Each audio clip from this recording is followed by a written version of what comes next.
Ako ba yung gago kung hindi ko suportado ang fiancé ko sa paglilingkod niya sa simbahan? Hmm, Yeah. that's religious is kind of tricky. Okay. So, my fiancé, male 30, female 30, 10 years na kami. So, I guess the guy is of the same age. I don't know Mm-hmm. bakit nilagay pa niya yung same numbers, but anyways. 10 years na kami. Hindi naman yung both Re 30. Diba? Ay, akala ko may difference. Na-realize ko rin, eh. Nabasa ko na siya. So, recently lang kami nag-live-in. So, 10 years na daw sila. Nag-iipon kasi kami sa bahay talaga, pampaayos. Kaya napagdesisyonan namin na ipagpaliban muna yung kasal. Magkaiba kami ng religion. Siya, grabe yung faith niya. Yung tipong may iba pa siyang ganap sa simbahan maliban sa pagsisimba. Actually, parang kakastart niya lang din ng mga 2 years ago sa paglilingkod niya. Hindi niya rin yun sinabi sa akin before, yun na maglilingkod siya. Nalaman ko na lang na may sinalihan siya pero okay lang sa akin. O dati pa, mga ilang years pa lang kami na pag-uusapan na namin yun na someday, hindi magiging issue ang relihiyon namin. Dati pa, nagsisimba talaga siya ng halos umaabot ng ilang oras at minsan 3 araw pa at walang problem sa akin yun. What? Are you sure? 3 days? But you're writing now. Yeah, but na-curious ako kung anong religion yun. Anyways, nag-start lang talaga nung nagsama na kami at kung gaano ko nakita na mas priority niya ang simbahan nila kaysa sa pagsisimula namin ng pamilya. Bakit ko ito naisip?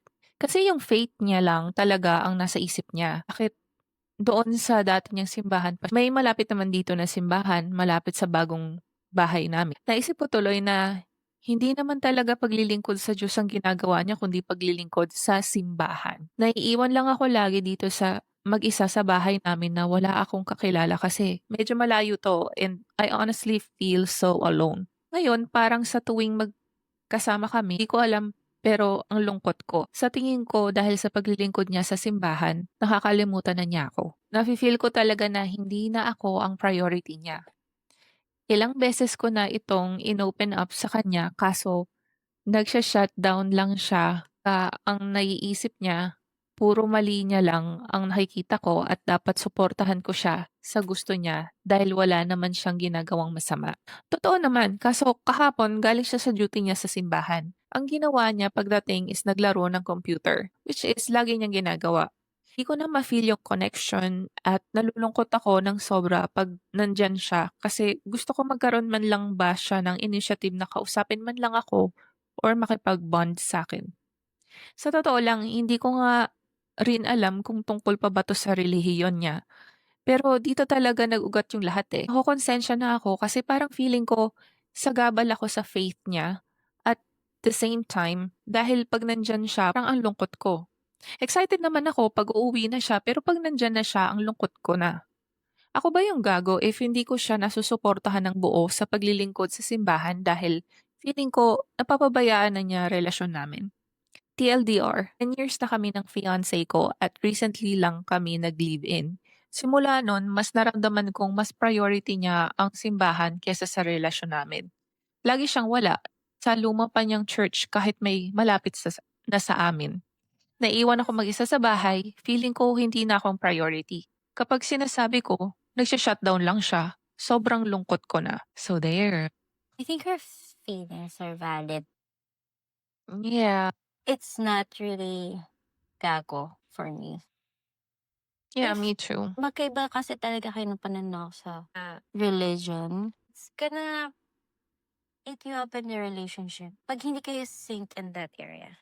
I Mhm. think it's much better if that guy is in a relationship with the same religious activity as his. Kasi like that, Yeah. yung left out si girl because he has this a lot of activities in church. She Mhm. can't relate. Mhm. So Yeah, true. when he comes home, ano na lang papag-usapan ninyo, right? I mean, I don't know. Ang akin lang kasi parang questionable pa rin siya in a sense cause like, o sige, nanggaling ka sa church, so marami kayong ginawa, then you're gonna go home. kapag nasa bahay ka na, naglalaro ka ng computer ta's hindi mo na kausapin yung asawa ay yung partner mo. Parang Yeah, that's wrong. yeah, so parang in a sense with him too, parang wala na ring sigurong spark or something. I don't know, if 'di ba, kung ako siguro yung guy, if nandun pa rin yung feelings ko, everything, if it's been a long day for me, at least kahit papaano magkukuwento ko 'di ba, "Ay alam mo ito nangyari sa araw ko ngayon ganito." It So, doesn't feel like he's trying, you know? yeah, it doesn't feel like that, or probably something happened na hindi nabanggit ni OP as to why that happened, may distance. I don't know.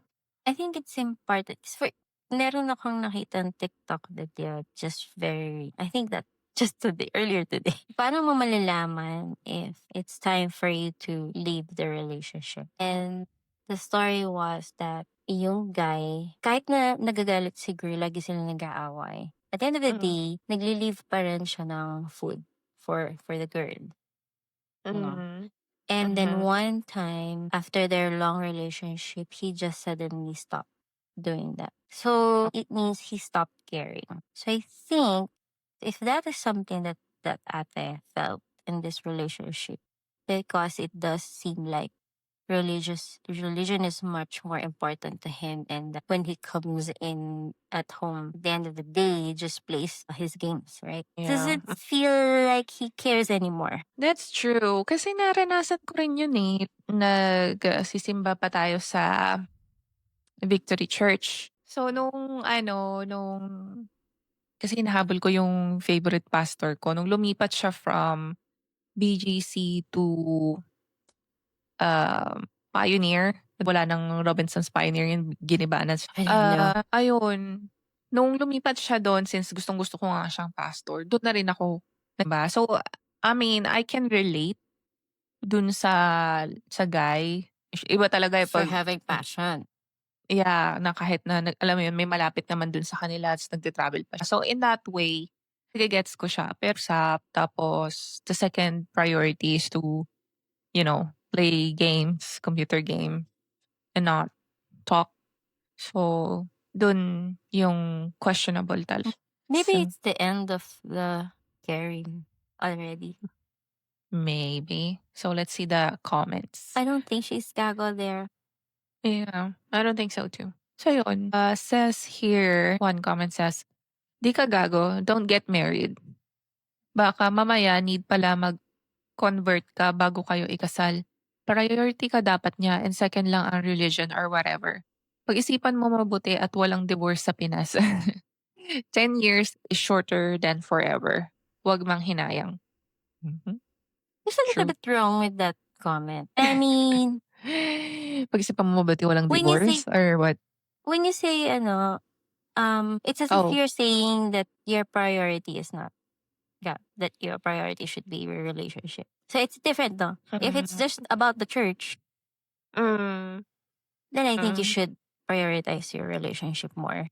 But if it, for the, 'cause there's Yeah. a lot of religious. Yeah, it's hard to comment kasi we Hmm, are all different in how we approach yung we religion, eh. verbalize it differently.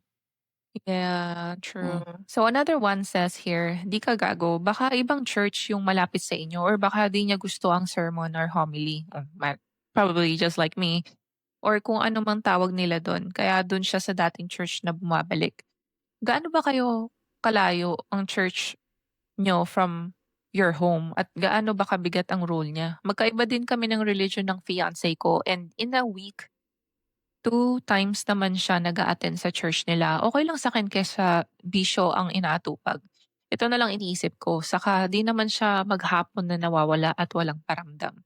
Actually, Maybe mas ano lang siguro, hindi lang siguro kasi naggi-give ng attention na 'to si Kay. Kaya maybe but siguro gano'n yung feeling niya. yeah. Wala rin akong nakikitang reply ni ano, ni OP sa mga comments. There's another comment here though. Sabi, "Di ka gago, na-try mo bang sumama sa kanya? Baka magustuhan mo din. Normal lang yan na may gusto siyang church napagsilbihan. Sa mga Catholic, maraming church na magsisimba ka lang at aalis na. Yun lang, as in tapos na. Na-try ko dati sa iba na may community ng Catholic na magkakakilala ang mga umattend. May praise and worship pa, may sharing ng experiences, may deeper connection sa mga ka-churchmate at kay Lord. Bumabiyahe pa ako noon ng 1.5 hours pa QC para maka-attend. Hindi lang siya misa na 1 hour, umaabot ng 4 hours ang sharing at pagkanta. Kaso nanawa din ako, natalo ako ng kadiliman, joke. Anyway, baka lumalim talaga ang spiritual values ng jowa mo. Try mo suportahan at join. I mean, that's Pero one way. it is normal na ano, you would prefer a specific location Yeah, to church because you've already built a community in that area, most true. likely. Because it's Mhm, also important the community na sinasamahan mo is you already built a relationship with that. true. Tsaka yun na yung parang naging safe space mo or safe place. Uh-uh. Yeah, with those people. So yun. So yes, it is normal. Yeah. But I think it's important that if you're in a relationship that you also give time. Yeah. I think they really need to talk about their relationship kasi. Two things. The guy needs to give time, and then the girl probably you may want to join the same community.